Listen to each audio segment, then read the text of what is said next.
ओम धन धन्वंतरये नमः। मित्रों, आज हम बात करेंगे उस दिव्य अवतार की जिन्होंने संपूर्ण मानवता को आयु, आरोग्य और अमृत का वरदान दिया, भगवान श्री धन्वंतरी जी। जैसा कि शास्त्रों में वर्णन है, भगवान धन्वंतरी जी का प्राकट्य समुद्र मंथन के समय हुआ था। जब देवता और दानव अमृत प्राप्ति के लिए क्षीर सागर का मंथन कर रहे थे, तभी उस अमृत कुंभ के साथ भगवान धन्वंतरी जी प्रकट हुए। उनके एक हाथ में अमृत कलश था और दूसरे हाथ में आयुर्वेद। वे केवल अमृत के देवता ही नहीं, बल्कि संपूर्ण चिकित्सा विज्ञान आयुर्वेद के अधिष्ठाता देव हैं। भगवान धन्वंतरी जी का जन्म दिवस धन्वंतरी त्रयोदशी के रूप में मनाया जाता है, जिसे आम बोलचाल में धनतेरस कहा जाता है। ये दिन दीपावली से 2 दिन पूर्व कार्तिक मास की कृष्ण पक्ष त्रयोदशी तिथि को आता है।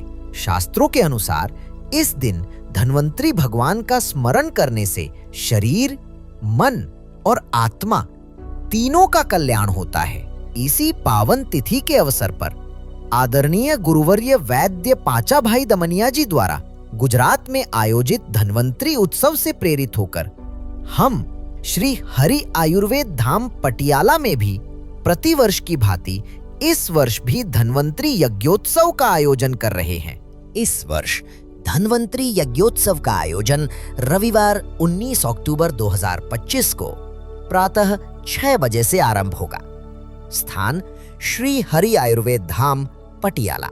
धन्वंतरी यज्ञोत्सव केवल एक धार्मिक अनुष्ठान नहीं है, ये आयुर्वेद, स्वास्थ्य और जीवन की समग्रता का उत्सव है। यज्ञ के माध्यम से वातावरण की शुद्धि होती है, मन की स्थिरता प्राप्त होती है और शरीर में दिव्यता का संचार होता है। ये वो साधना है जो शारीरिक, मानसिक और आध्यात्मिक तीनों स्तरों पर आरोग्य प्रदान करती है। आयुर्वेद कहता है, स्वस्थस्य स्वास्थ्य रक्षणम, आतुरस्य विकार प्रशमनम च।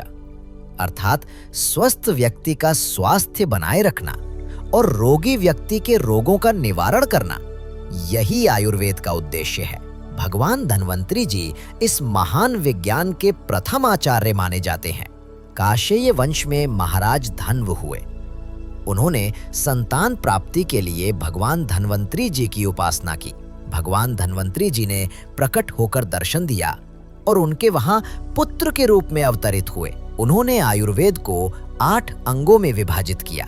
उन्होंने मानव समाज को चिकित्सा विज्ञान का ज्ञान प्रदान किया। उन धन्वंतरी जी के वहां महातेजस्वी केतुमान नामक पुत्र हुआ। केतुमान का महाबली वीर पुत्र भीमरथ और भीमरथ के यहाँ भगवान धन्वंतरी जी ने दिवोदास के रूप में पुनर्जन्म धारण किया। इन महान धन्वंतरी जी ने सुश्रुतादि को अष्टांग आयुर्वेद का उपदेश दिया। इन तीनों धन्वंतरी जी का प्राकट्य दिन धन्वंतरी त्रयोदशी ही है।